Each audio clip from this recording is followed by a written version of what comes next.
I started browsing the deep web, just for fun. I thought it would be a place where I could laugh at all the drugs and porn. Unfortunately, I was really wrong. I went on the Deep Wiki and started browsing the pages and links. Most were just links to drugs and legal arms sites formatted like eBay. I found it amusing how people would actually go on these sites and use it. After a while, I ran across this one link that looked a bit strange. I haven't seen it yet, so I just clicked on it and hoped for the best. I would soon learn to regret this decision. I was linked to a site that had a bunch of pictures of humans brutally mutilated. At the very least, I could describe it as extremely disturbing. I saw the site description. I clicked on it. The site's logo was, "Not everyone was created equal. We are here to prove it." I was appalled at this. I thought whoever made this site was a sick psychopath. The description continued. "We apply experiments of different variety and intensity to different people. Many are homeless civilians who wouldn't fare much better out there than here. We are doing this for mankind." Many were homeless, and some were just normal people caught up by these sick fucks. Unfortunately, the acts done to them were truly horrible. These so-called experiments could entail starvation and wear restriction, extreme pain and torture, extreme reactions to heat and cold, introductions to infections and diseases, and even infant tolerances to X-rays, pain, and heat. At this point, I'm extremely mad, and my rage is slowly building up. How could they do this to people?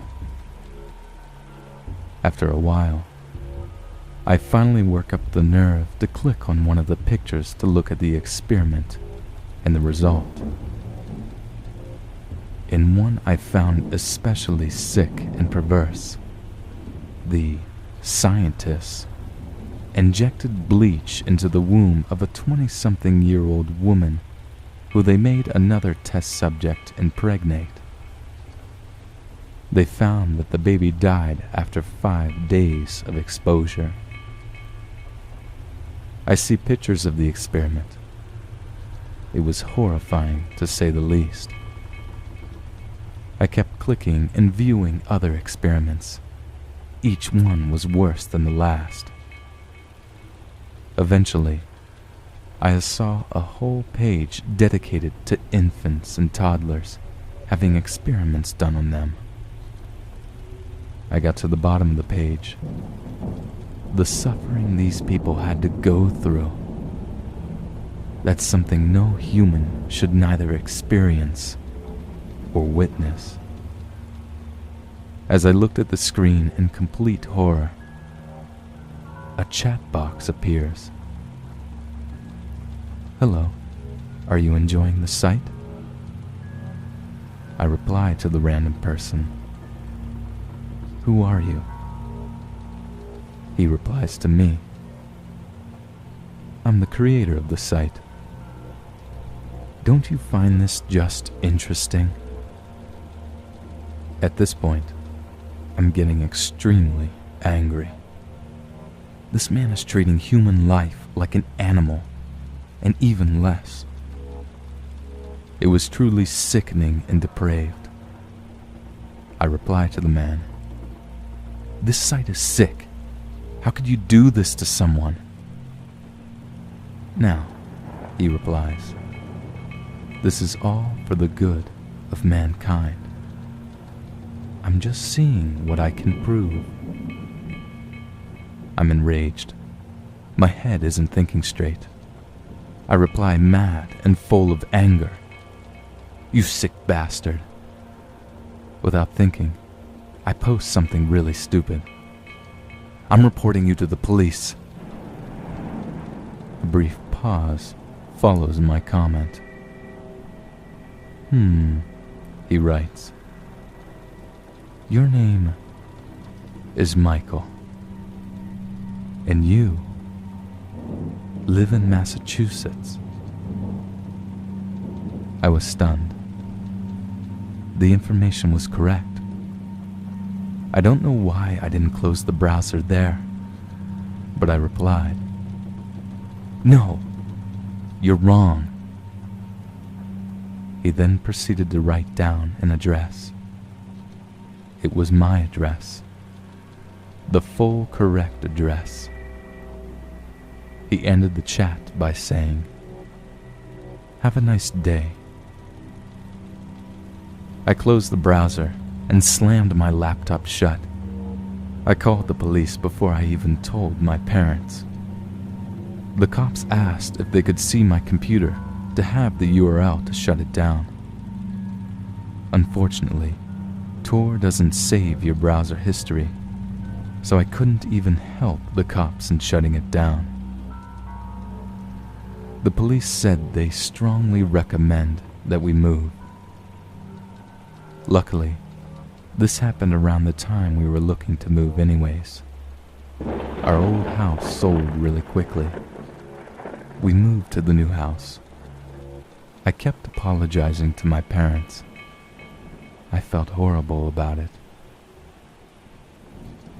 I still didn't know if the guy was bluffing or not. But just yesterday, I had received a message from an anonymous sender in my email, with just a simple message stating, Curiosity will always get the better of you. But always remember, while you are watching us, we are watching you.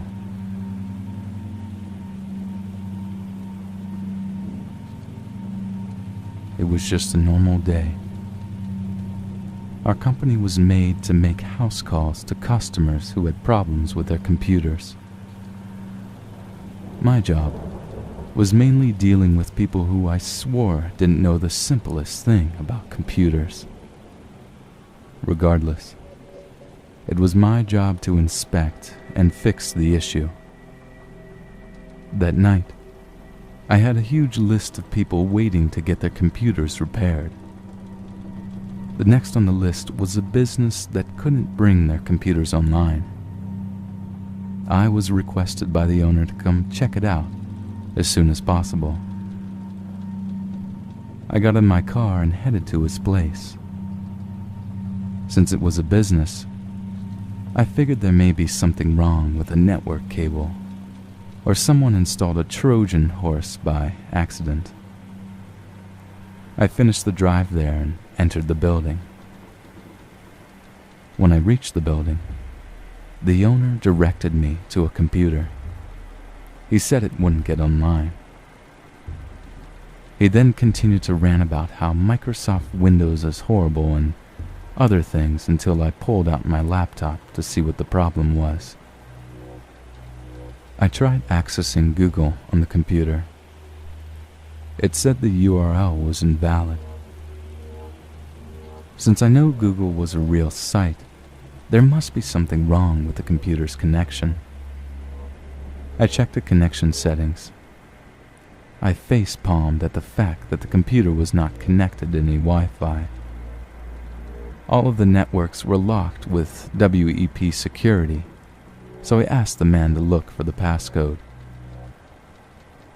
He took a long time, so I decided to toy around on my laptop for a bit.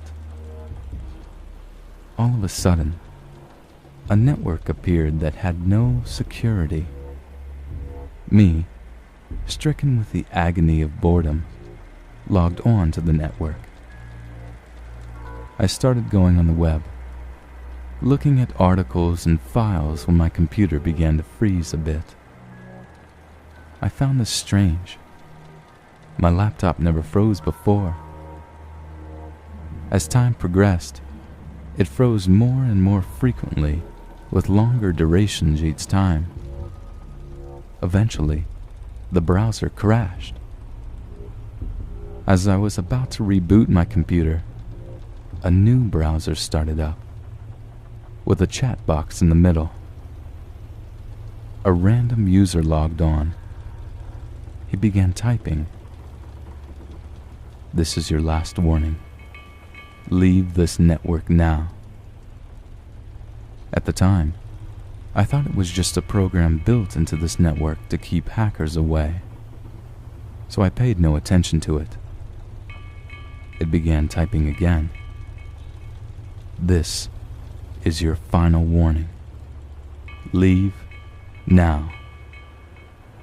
At this point, I'm quite impressed with the program. After all, it was well made. I could hardly tell it was a program. It wrote again. "Leave now, or else." I still don't know why I did this, but I decided to taunt it. I replied to it. Or what? The user typed, "I will make your life hell." I laughed it off. Now this program really had my respect. It was very entertaining. "This is good security," I wrote in the box.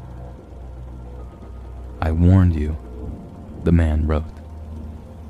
He then proceeded to write my name. This is when I began to get scared. I didn't tell him my name. "How do you know my name?"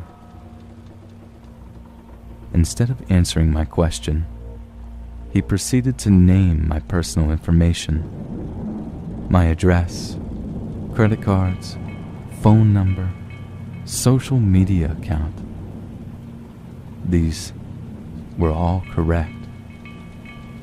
Shocked, out of my mind, I sat there in complete silence. Eventually the man typed again. "Since you refuse to leave, you will see hell." The chat box disappeared.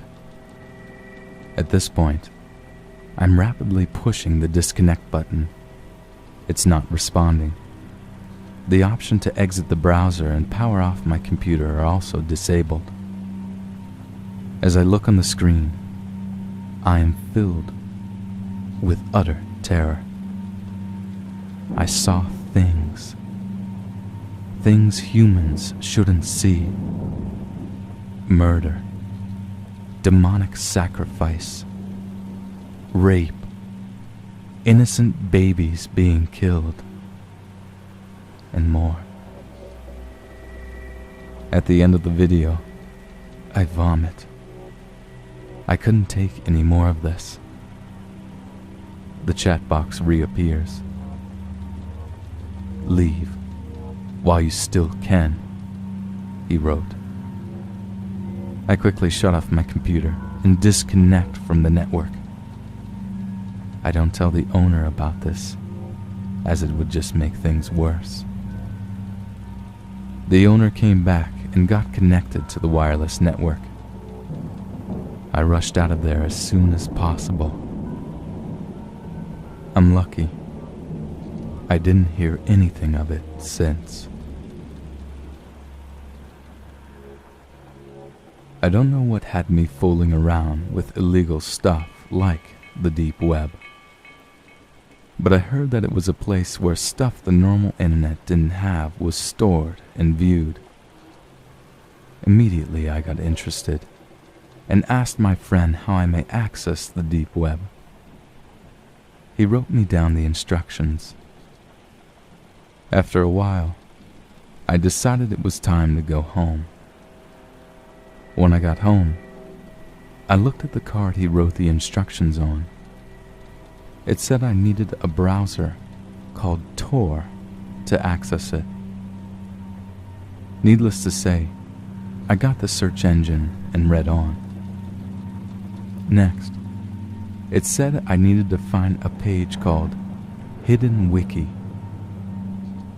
After a while of searching, I found it. I saw a bunch of nameless links. In the Hidden Wiki, links are given without a name or description. People can only find out what's inside a link by clicking on it. After numerous sites filled with child porn, drugs, and hitman for hire, I came across a link I have yet to discover. I click on it to see a video. I pressed play. I saw nothing but a wall. I stared at it for a few minutes. Just as I was about to exit, something was emerging through the wall. I waited and watched longer to discover it was a man with a mask. "Hey there," he said. Thinking this was a prank video, I just kept watching. After a while of me just staring at the screen, he began to speak again. "Aren't you going to speak?" he asked. I proceeded to type on the keyboard. "Not the keyboard. Speak," he said. At this point, I was a bit frightened. "Who are you?" I asked. "I'm your friend," he proceeded to say. At this point, I'm scared. My face is full of terror. I begin to start showing my fright. "Come on, friend. Don't give me that scared face," he said. This is when I got extremely frightened. "Just 1 second, my friend. I will get your address so I can talk to you in real life." He proceeded to type on his computer. Frantic, I tried to close the window down and get out of the video. "That won't work," he said. Before he had time to track my address, I got a screwdriver, removed the back and battery from my laptop. It's been some time now, and he hasn't come. He didn't have enough time to get my address. Or did he?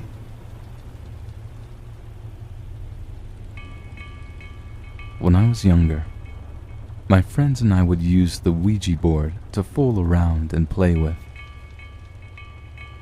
We started getting cold spots. We decided to see what would happen if we put something in them. We put a lit candle in them. The candle blew sideways. Knowing now this probably wasn't a fake, I decided to ask it a question to confirm it was indeed true. What was the name of the cruise ship I went on when I was 8? I was shocked to find out that it actually knew the name. But this is when it begins to get scary. We were asking the board how long we had to live. My friends got 50 or 60 plus years of life to live. I went up to the board and asked it the same question. It said 10. I asked if it meant 10 years. It said 10 days. At this point, I shit a brick and turned as white as a ghost. We proceeded to ask the spirit how I was going to die. It said I was going to be killed in a car crash by a girl named Emma. We ended the session, and I went home. I was really scared. I wanted to see if it was a one-time thing, so I decided to go back to my friend's house 3 days later. I drove to my friend's house, and we set up the board. We asked the same question. This time, it said I had 7 days left. This made me even more frightened, and I decided to check it out again 2 days later. We used the boat again. It said I had 5 days left. I go home. I begin carrying a Bible and a huge cross with me everywhere I go. I was so afraid I would die. That was something I didn't want to happen. I was way too young. Because of that fear, I decided I should tell my dad about what happened. At first, he didn't believe me. I went on and on, but he thought it was a ploy for me to get out of school. I began desperately thinking of ways to prove what I was saying was true. I made a homemade Ouija board out of a piece of paper and a CD. It worked, and my dad was creeped out. He said I didn't have to go to school the day I was supposed to die. I didn't go to school that day. Nothing happened. That board saved my life. Without it, I may be telling this story from a Ouija board right now. A day later, I had heard of a teenager who died in a car crash right outside my house. Her name was Emma. My mom used to be into the tarot with my dear grandmother. I loved my grandmother very much. She used to tell me all these interesting stories about how she survived World War II. She told me when she was younger, she was friends with a gypsy queen. The woman told my grandmother, when she died, all the powers would be transferred to her. So one day, my grandmother was able to perform witchcraft and do the tarot cards. My mother could also do this. They did many things, but never used it to do bad unless something bad was done unto them or other people they cared about. Do you know the terms, "It comes back threefold"? Well, that's what happened. My grandma suffered severe health problems until passing away about 2 years ago. I was really sad at that time. My mother turned into a devout Christian and wouldn't touch those cards or witchcraft if her life depended on it.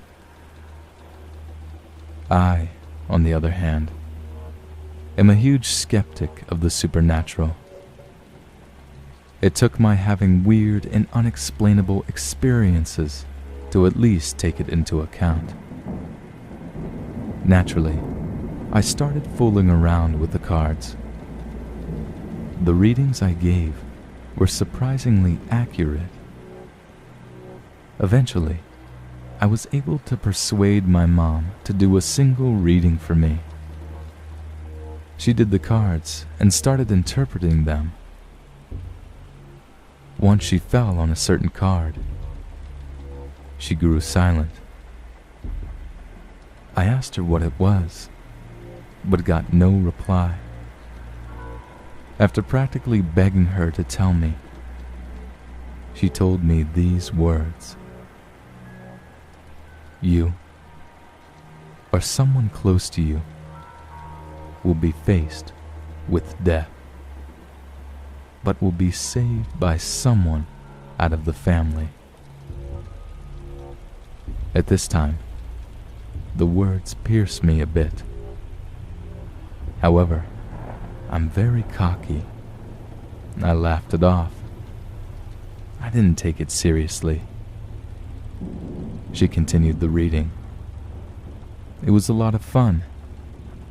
However, strange things began to happen in the house. I woke up the next morning to my mom frightened out of her mind. She held the phone in her hand. I asked her what's wrong. She told me my aunt was dying because her artificial trachea was dry and she was suffocating or something like that. And the maid saved her at the last minute. If the maid wasn't there, she would have died. It would have been spooky enough if the story ended there, but it didn't.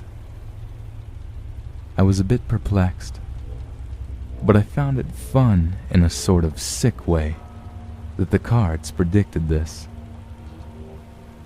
I was concerned, of course, but she's all right, and now I know what it actually can do. I went to check the cards to do another reading. I thought, if it predicted something once, it could do it again. I was shocked to see a card was missing. We just checked it when we put it up. There was no way we could have lost it. I searched through to find that the Devil card was missing. It was odd because, depending what card was missing, the people in my life would act accordingly. Like when the Devil card was drawn, people were more aggressive. This freaked me out. New cards would go missing, and I would have to deal with it accordingly. At this time, the Death card is missing.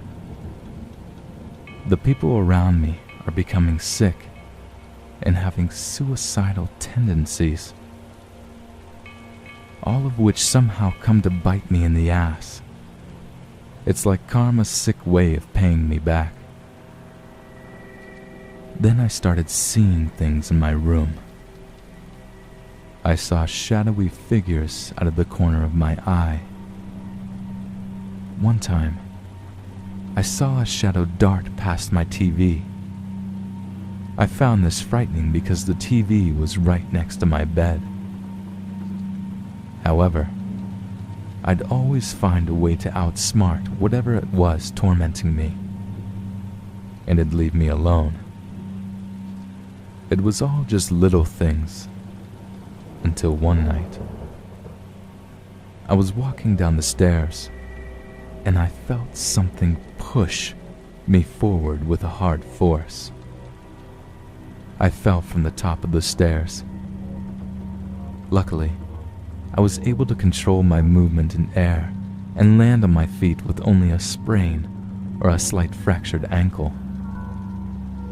If I hadn't controlled my fall, I could have easily broken my neck.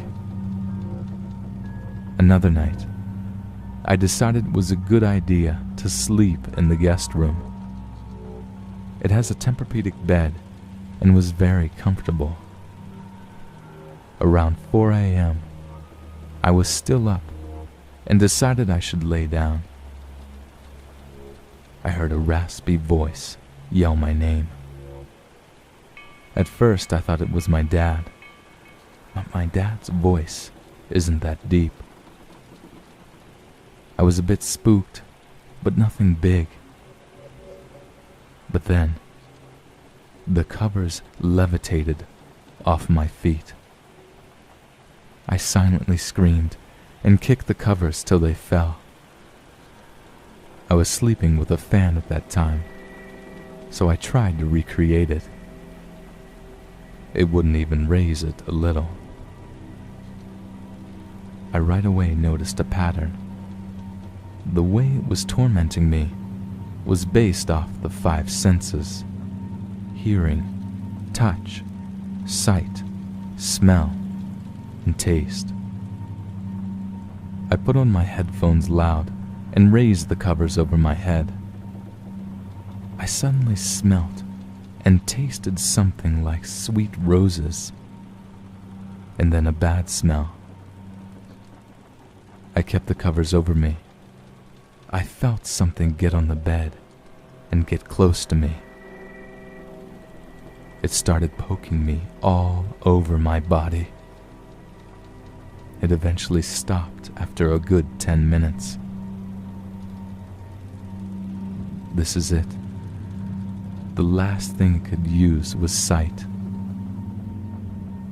I kept the covers over my head and body as I felt someone watch me. It was really cold.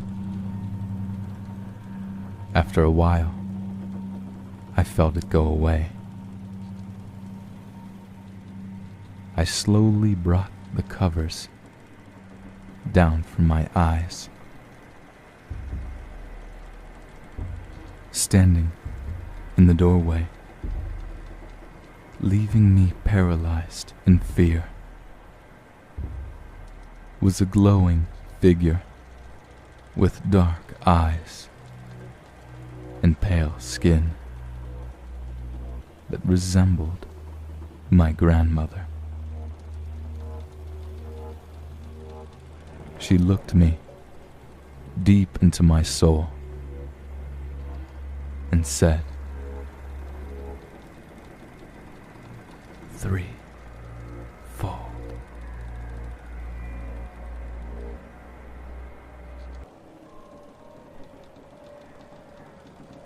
So I've been working at the same hospital for years now, as a nurse in the ER.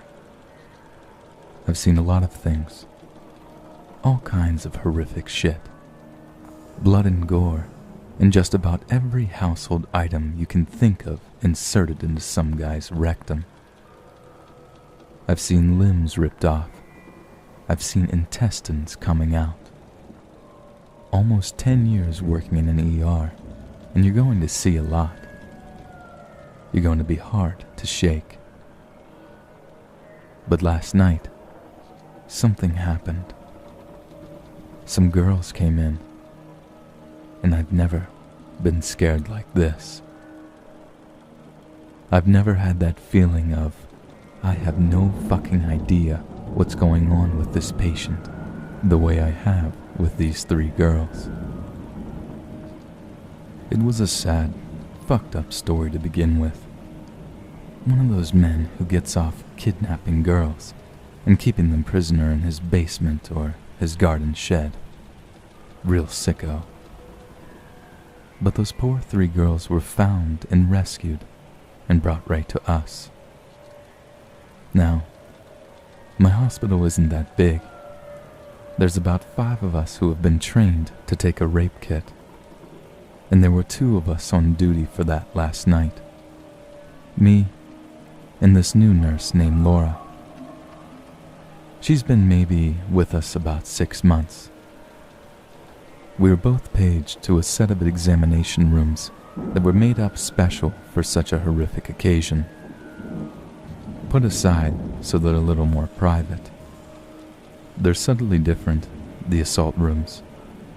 A little less sterile, a little more comfortable, with a few extra chairs for the cops to sit in while they interview the victim.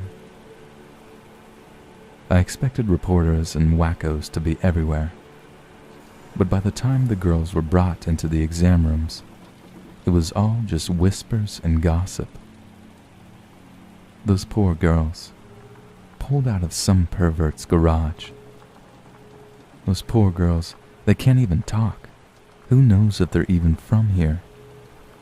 Maybe they're international sex slaves, one of the other nurses suggested to me as I passed by her on my way to do my first exam.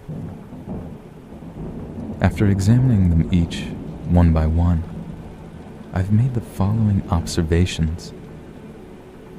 None of them seem capable of speech or of making any noise. They can communicate with simple gestures, but I don't even know if any of them are literate. They all have the same eyes. I don't mean the same color. I mean that, looking them in the eyes, you get the feeling you're looking at the same person you just saw in the last room. They're blue, with flecks of gray. And I swear that all of them have the same exact patterns of fleck. They all have an identical bump on their back, between their shoulder blades that, in my professional medical opinion, is weird as fuck. It could be some kind of congenital condition or birth defect, or repetitive strain injury. For example, if they've been forced to balance something on their shoulders or to hold a certain position for long periods of time. They are all losing hair at an alarming rate. Merely laying back to allow me to do a pelvic exam, more on that later, made each of them lose handfuls of hair on the bed. Could be from malnutrition, vitamin D deficiencies, or other. Or so I thought, until their blood work came back. They are in perfect health, have not been drugged, are not dehydrated or malnourished. Even though they have the paleness and pallor of women who have been kept hidden for years, none of them have the corresponding vitamin deficiencies or health problems. It seems impossible to me that any of these women were held hostage for any length of time. They're probably healthier than I am, and I've had access to healthcare and the ability to go outside a dank little garage. This is where it gets weird. They have no visible genitalia. That's right. That's what I said. Each time I went to perform a pelvic exam, I saw the same thing. Nothing. No vaginas, no labias, nothing. And, might I add, no anus. They look like Barbie dolls, except Barbie dolls might be a little more detailed. Laura and I met up in the middle of the rooms and took a little break in a supply closet to frantically whisper about these women and what we're supposed to do. What are they? And why do they look like that? But what about the digestive systems? Were all perfectly valid things that the young, inexperienced nurse asked me that I, the old pro, was supposed to be able to answer. But I was even more lost than she was. What I want to know is what that pervert was keeping them for. I couldn't help but voice the thing that'd been bothering me. Had he done this to them?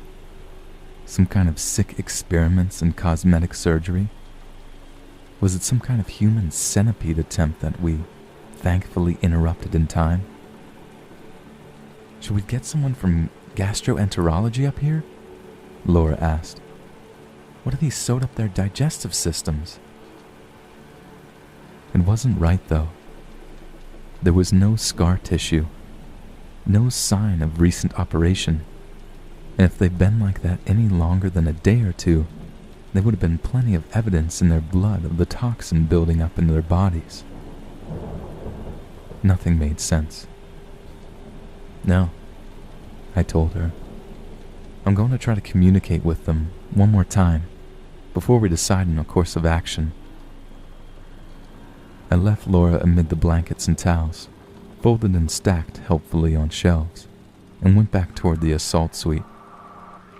I passed at least 5 police officers on the way. Did they know? I couldn't help but wonder.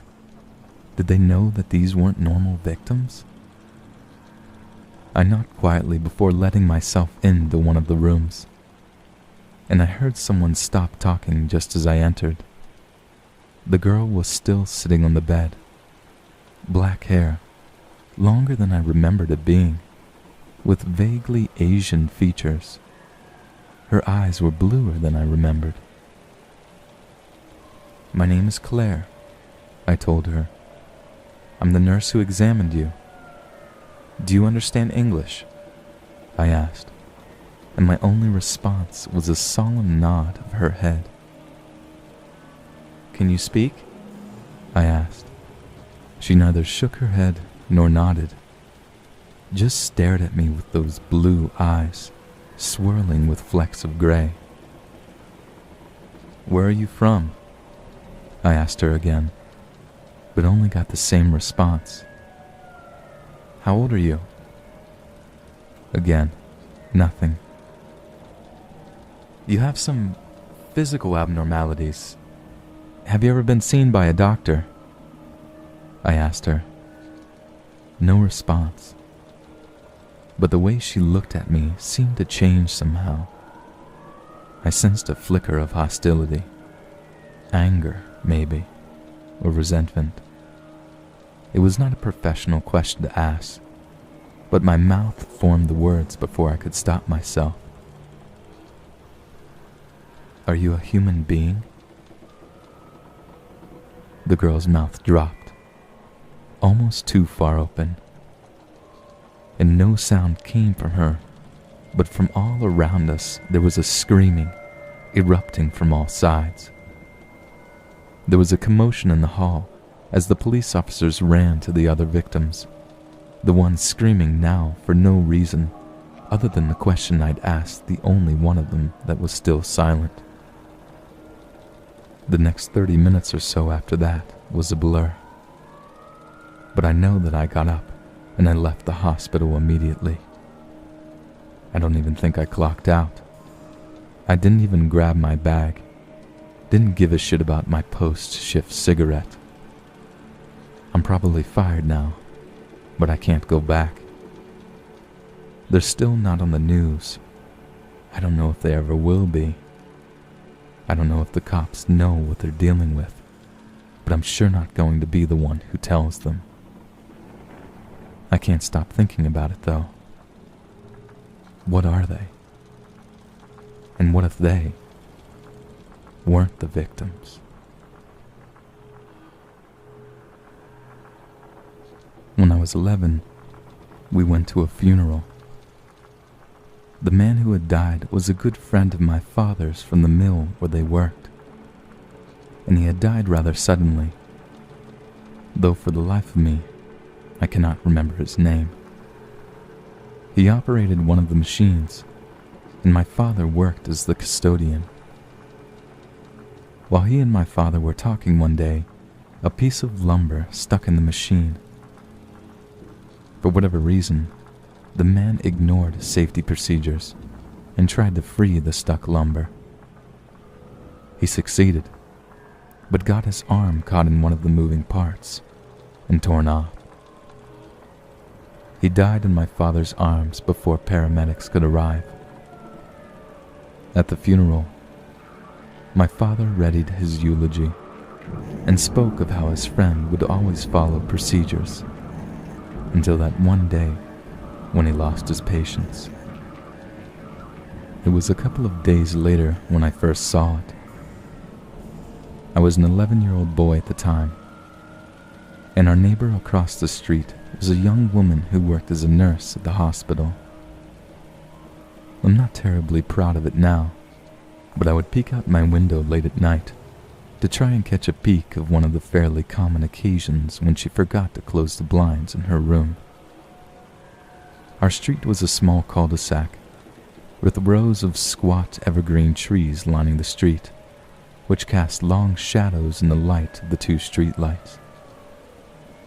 The lights had been placed too far apart, so there was a small area between them that was always full of shadows. That night, I was disappointed that the blinds had been closed, but I caught sight of movement down the street, just leaving the edge of the pool of light given off by the far light. The other street light was very near my window, so I caught sight of it as it made its way back into the light. It was a man, though his skin seemed to be a molted purple and green, even from a distance. He had one missing arm, but was dressed in very fine clothes, a tuxedo, with a bright red cummerbund. He was walking casually up the street. This man I didn't recognize, until we stopped at the foot of our driveway. I was confused and growing a little scared as he just stared up at our house. I turned away from the window, assuring myself he would be gone when I looked back. But when I did, he was still there. I thought about crying out for my parents, but I couldn't find the words. After nearly an hour, he turned and walked away down the street the way he had come, disappearing beyond the light of the far street light. I told my parents, but they assured me it was only a dream. I overheard my mother telling my father that it was a nightmare brought on by attending the funeral. That night, I checked the street, but there was no sign of the figure, but the blinds were open. I distracted myself with the nurse who was disrobing, and when she finally turned out the light, leaving only the dim, flickering glow of the TV that she always left on, I decided to turn back to my own bed. Then, I saw that he was back, standing just where he had been the night before. Soon he was gone again, and I slept fitfully. This continued on and off for the next week. Some nights he never appeared at all. Others he would stand in the same spot, and still others he would stand near the crooked old tree on the corner of our yard. But even when he came, he was always gone soon after.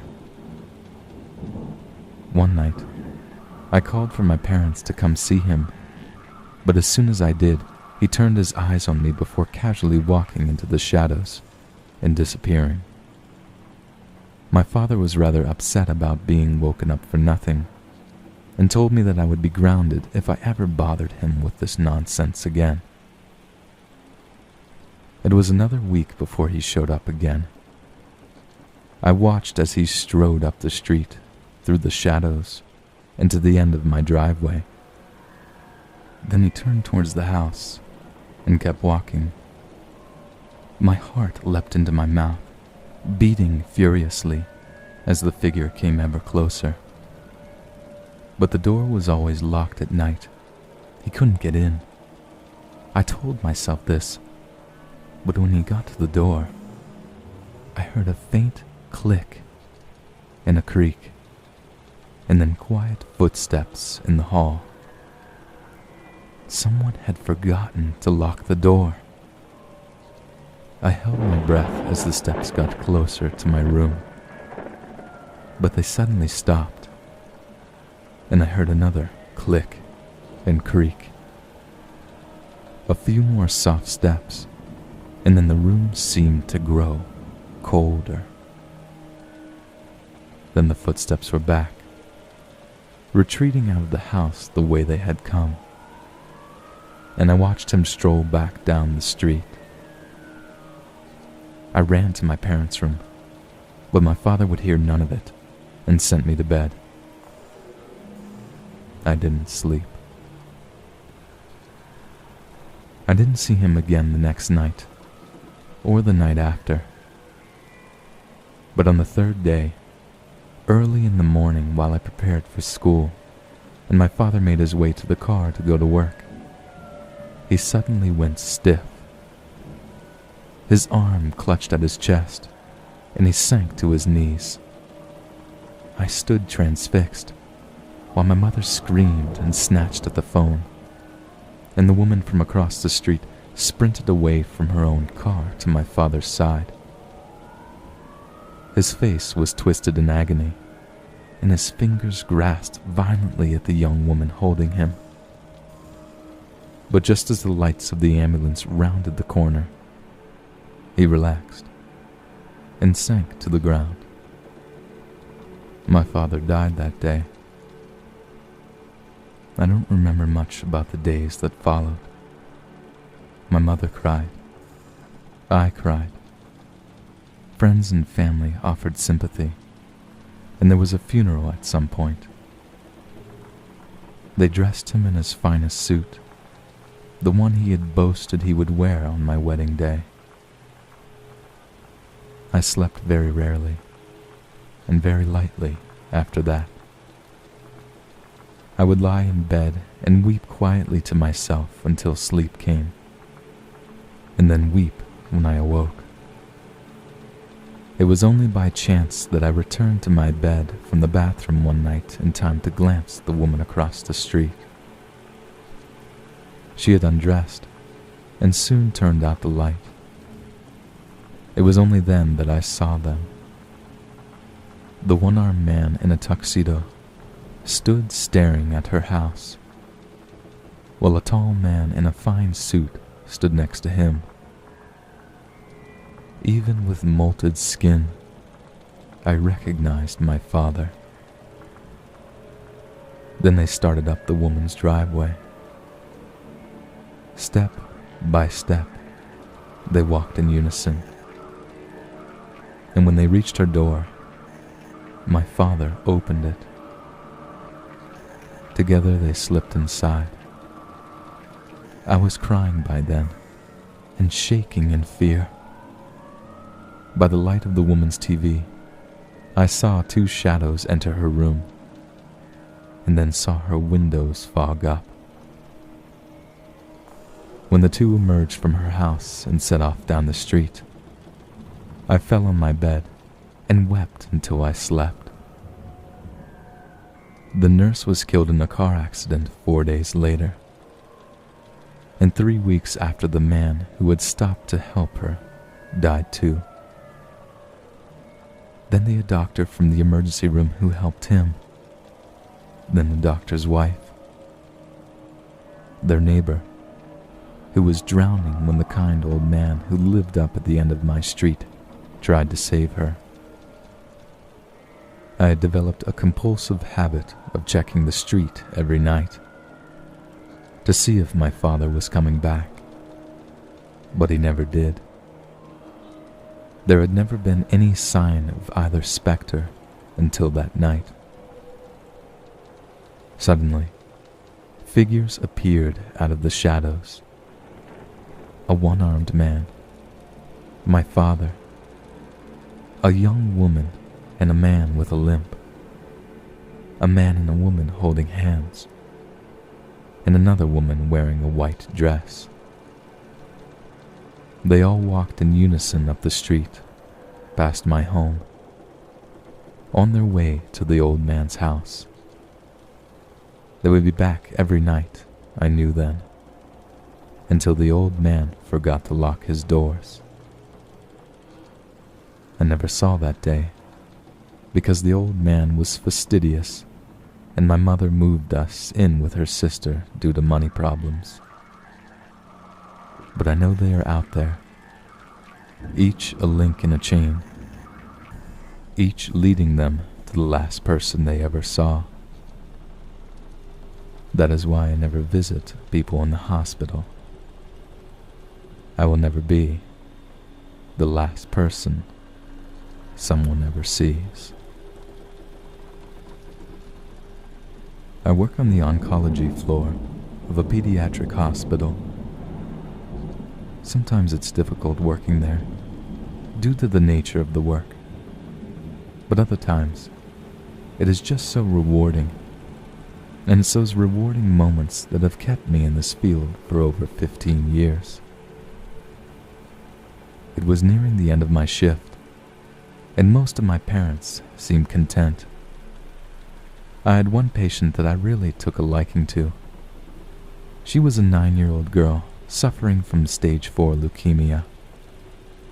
A very sweet and humble girl, as you might expect at that age and with her condition. I had been caring for her for a few weeks, on and off, depending on my assignments.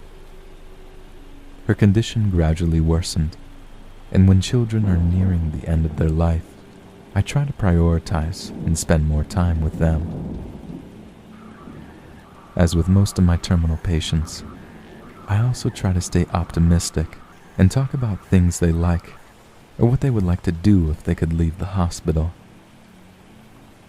I had only found out earlier in the week that this girl loves dogs. So, since I had some downtime, I figured I would go in and share some pictures of my 2 dogs with her. I walked into her room, and she's looking so small in her bed. The TV was off, and her mother was sitting to the left of her. The mother smiled at me as I walked in. The room was dimly lit, but this little girl was bright white, almost glowing in that dark room, no doubt a result of her severe anemia. She was getting ready to go to sleep for the night. I asked her if she'd like to see some pictures of my dogs on my phone. She agreed. Her face didn't light up at first, but she was a stoic girl, and I could tell she would be happy to look at them. I pulled my phone out of my shirt pocket and opened up my photos. There are tons of pictures of my dogs on my phone. They are my life away from work. It's very calming to come home to them after some of the more stressful days here. I sometimes wish I could bring them to work with me to share with the children at the hospital and maybe cheer them up for a bit, but that's not really possible. So showing them on my phone will have to do. I begin showing her my dogs and telling her their names and what breeds they are.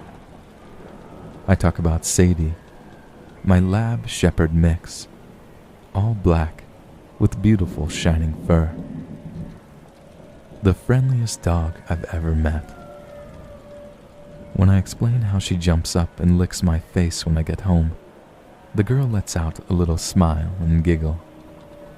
She now seems more interested in the dogs, and I give her the phone to flip through the photos of them. Do you have any dogs of your own? No, my mom won't let me have a dog. She says they're too dirty, and she would have to clean too much, and she already has to clean enough with 3 kids in the house. Oh, that's too bad. I do have to agree with your mom. They can be very hard work. If you could have a dog, what kind would you have? I like the small poodles. I've pet them before. They're so soft and they're very cute. If I had one, I would name her Dee Dee and take her for a walk every day. Huh. Seems like you're already giving this a lot of thought. Well, maybe if you get better, your mom will think it over. Right, Mom? I looked to the child's mother, who just returned my glance and smiled very wide. Mom? Then the child said, That's not my mother. Just then, the little girl goes into a coughing fit. I was surprised. Oh, she's not? Turning to the woman, I apologized. I'm sorry. I just assumed since you had been in here all this time that you were her mother. The girl continued to cough. The woman looked at me, smiling with that big grin, as she had been the whole time I was there. She gave her head a slight shake and said, Oh dear, I'm not her mother. I just wanted to watch her die.